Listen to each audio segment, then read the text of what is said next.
एक समय की बात है, एक गांव में एक किसान रहता था। उसकी दो बेटियां थीं, कमला और विमला। कमला की शादी अमीर परिवार में हुई थी, पर विमला की शादी गरीब परिवार में हुई थी।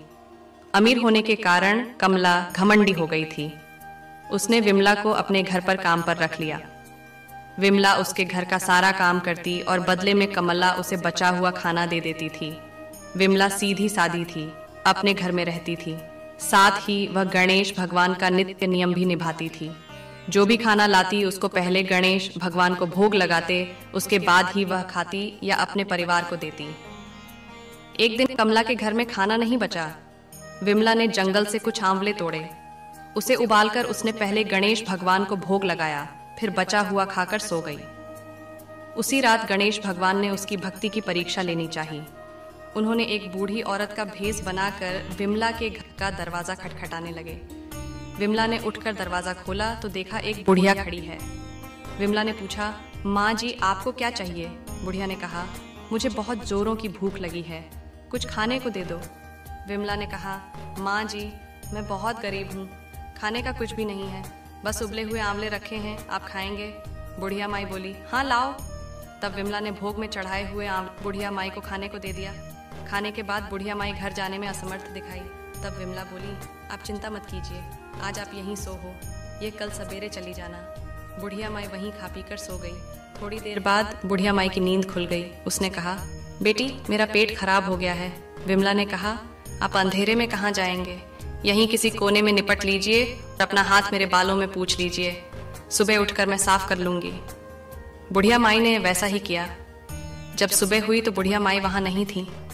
विमला को लगा शायद मैंने सपना देखा होगा। ऐसा सोचकर वह नहाने के लिए तालाब की ओर चली गई। जब वह नहाने लगी तो उसके बालों से सोना झरने लगा। आसपास के लोग देखकर हैरान हो गए। विमला को रात की बात याद आई। वह दौड़ी दौड़ी घर आई। घर आकर उसने देखा कि घर के अंदर चारों ओर सोने के सिक्के बिखरे पड़े हैं। वह खुश होकर गणेश भगवान का जयकारा लगाने लगी। उसने अपने बेटे को मौसी के घर से तराजू लाने के लिए भेजा। उसका बेटा उसी के पास जाकर तराजू मांगने लगा। मौसी ने पूछा, तराजू का क्या करेगा? बच्चा बोला था। उसने बताया, माँ सोने का सिक्का न देगी। कमला ने कहा, घर में खाने को दाना नहीं और सोना नापने की बात कर रही हो। सच्चाई का पता लगाने के लिए वह तराजू के नीचे लट्ठा लगा दिया। बच्चा तराजू लेकर चला गया।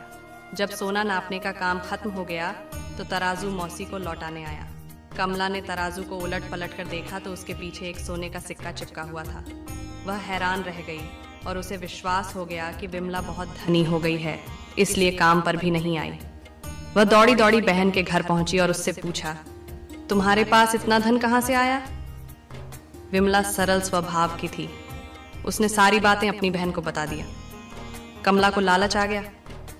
कमला लालच बस गणेश भगवान का नित्य नियम निभाने लगी और रोज जंगली आंवले का गणेश भगवान को भोग लगाने लगी।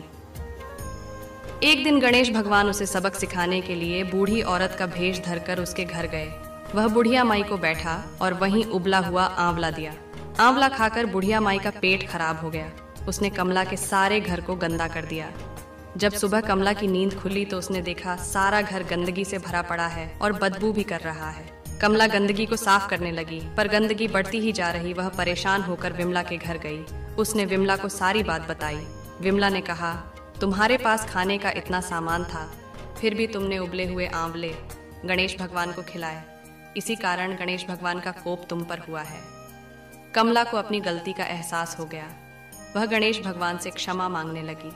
गणेश भगवान ने उसको माफ कर दिया और अपनी माया समेट ली। ये गणेश जी महाराज, जैसे आपने विमला पर अपनी कृपा करी को, ऐसे ही अपने सभी भक्तों पर अपनी कृपा बनाए रखना। प्रेम से बोले, गणेश भगवान की जय हो।